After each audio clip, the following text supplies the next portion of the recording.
Ngayon, gagawa tayo ng grilled chicken. Ito lang ingredients niya. The whole chicken, isang lemon, butter, dark soy sauce, olive oil, and mixed herb. Umpisahan na po natin, guys. Ilagay natin, gagamit tayo ng isang bowl.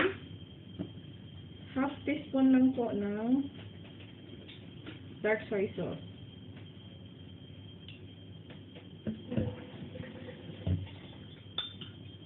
And 1 tablespoon of olive oil. Herb mix.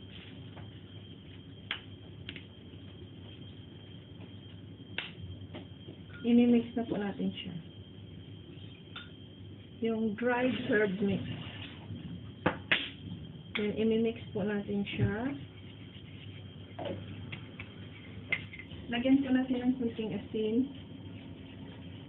And, itong whole chicken, guys, imamarinate po natin siya ng asin for the whole night.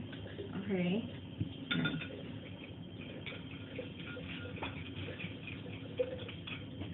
Pagkatapos, ilalagay na po natin siya. Irarab po natin siya, guys.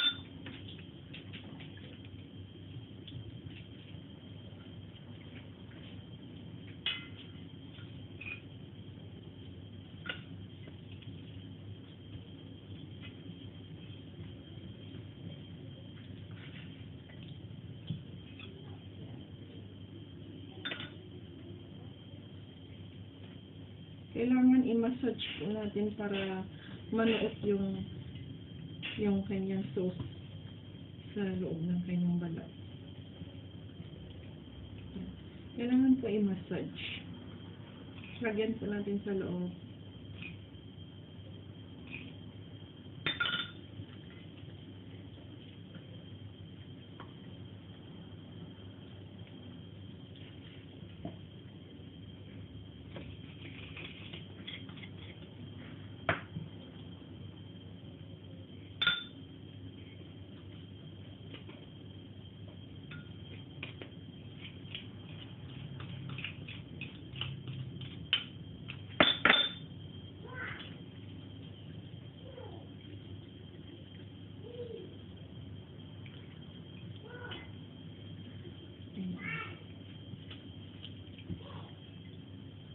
Yan siya, guys.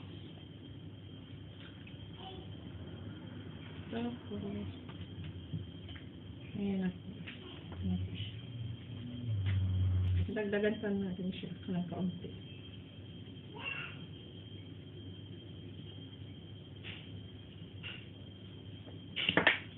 Tapos, guys, gagamit tayo ng brush. Yung butter po, i-brush po natin sa ibabaw. Kailangan yung butter guy i-melt po ninyo. Kailangan po siyang melted.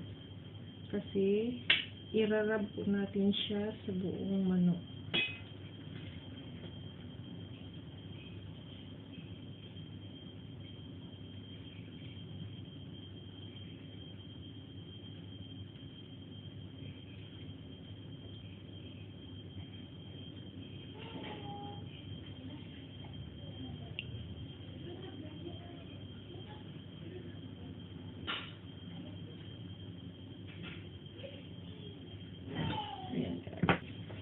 Slice po natin ng lemon. Yung lemon, guys, ilalagay natin sa loob ng manok.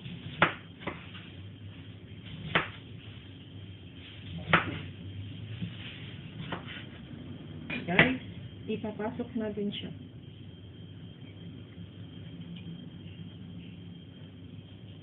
Tapos, lagyan natin siya ng toothpick. I-close po natin. Para hindi masyadong bukaka.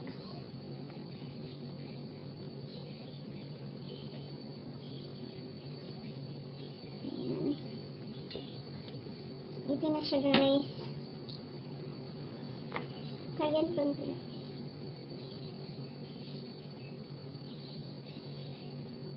Okay guys, kailangan po yung temperature niya is nasa 230. Nasa 230. And then, grilled po siya guys sa fast grilling. Gawin natin siya sa fast grilling. Then, okay. Okay, kailangan nakahit na po tayo. Ayan siya guys.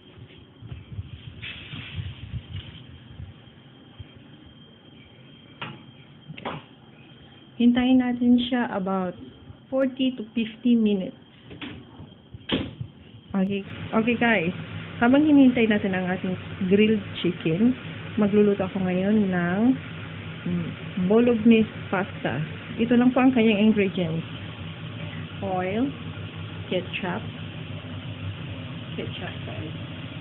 Ito po, 250 grams ng macaroni pasta, 400 grams ng minced pork,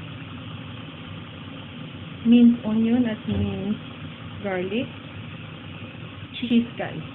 Umpisa na po natin. Okay, habang kumukulo na yung ating boiled water, ilalagay na natin yung ating pasta. Okay. Lagyan ko siya ng kaunting oil. Takpan po natin. Ngayon, habang nagpapainit tayo dito sa oil, gitahin natin ang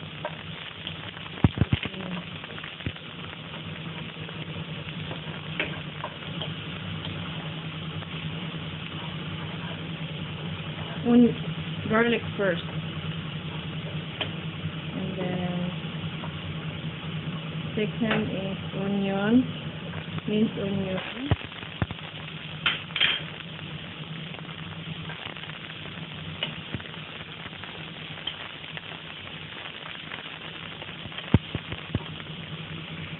Minced onion.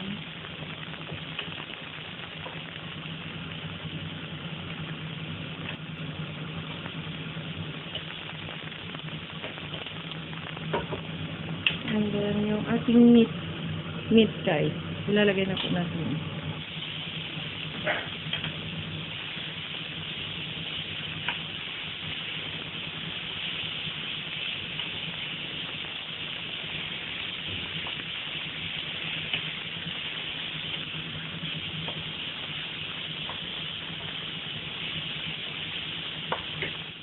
Ayan, habang nagluluto ako, mayroon akong angel. Hi!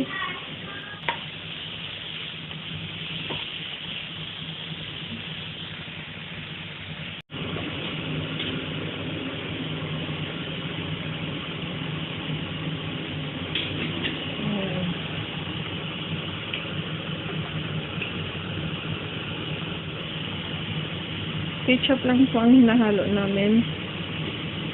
Pag wala kaming tomato sauce, ang kapalit nun ay ketchup lang po. Very easy. Very easy guys.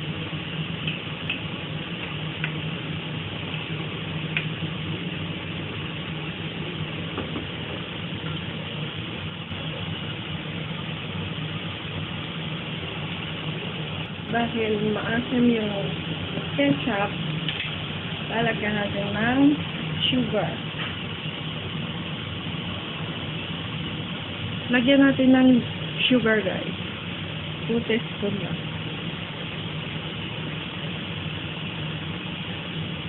3. Ilagyan pa natin. Okay, let's check. Habang hinihintay natin yan, let's check the chicken. Medyo burn na siya sa ibabaw. Okay. Ano natin siya? Babalikan. Fast break mo sa kailangan pag siya nag-amagagat. Okay. Thank you. Thank you very much. Say hi! Habang niluluto natin ito ang ating... Okay guys, pwede na natin siyang tikman. Pagka masarap na, okay na yung lasa, pwede na. Good. Very good. Yummy. So ngayon guys, pagka mawalan siya ng tubig, pwede natin siyang lagyan ulit ng hot water. Okay guys, cheese.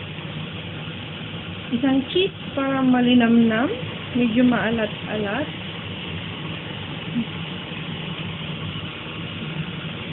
Yan para malasang-malasa. Ngayon guys, dahil konti na lang yung sabaw niya, yung lagyan natin ulit ng water. Add more water.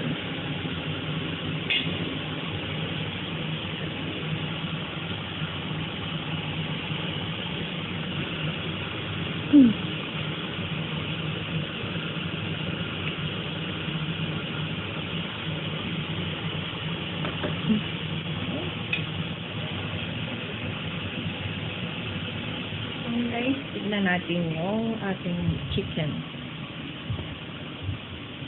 Ayan guys, malapit na siyang maluto.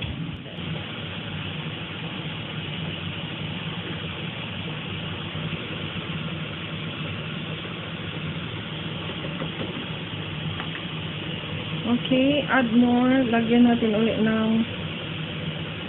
ketchup. Okay. Para mag-sticky siya. Okay.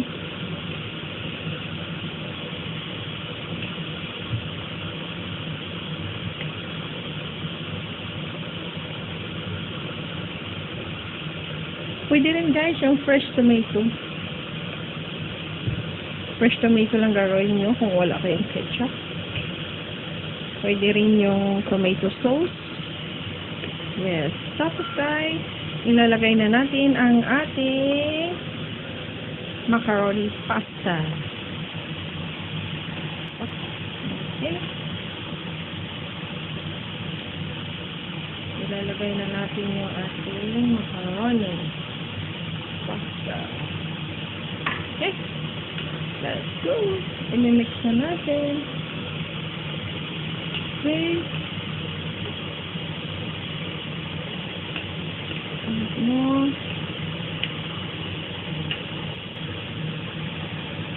Pagka maputla pa siya guys, pwede rin yung dagdagan ng ketchup. More ketchup, more yummy. The taste is more yummy. Okay.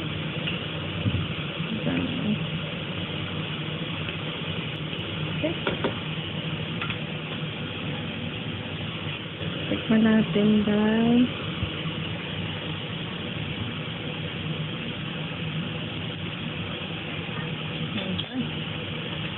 Kailangan pa natin palambutin ng maigi yung macaroni.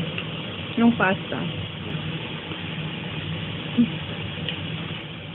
Guys, yung natira nating butter, pwede natin i-wrap sa chicken. Pwede natin i-wrap. Habang hinihintay natin. Ang ating bolognese macaroni pasta.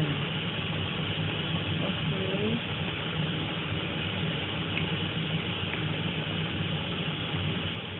Okay guys, ito na po ang ating bolognese pasta. Nilagyan ko po siya ng cheese at ibabaw para maganda. Ito ang pangatlong dish namin. I-boil lang natin yung broccoli. Okay? Guys, lagyan natin siya ng asin. Lagyan natin ng asin para medyo malasa. Ganito lang kami dito guys. Either gisa or boiled na vegetable. Okay na yun. Tapos, para hindi siya dry tignan guys, lagyan natin siya ng oil. Okay, then pakuluan lang natin siya ng 5 minutes.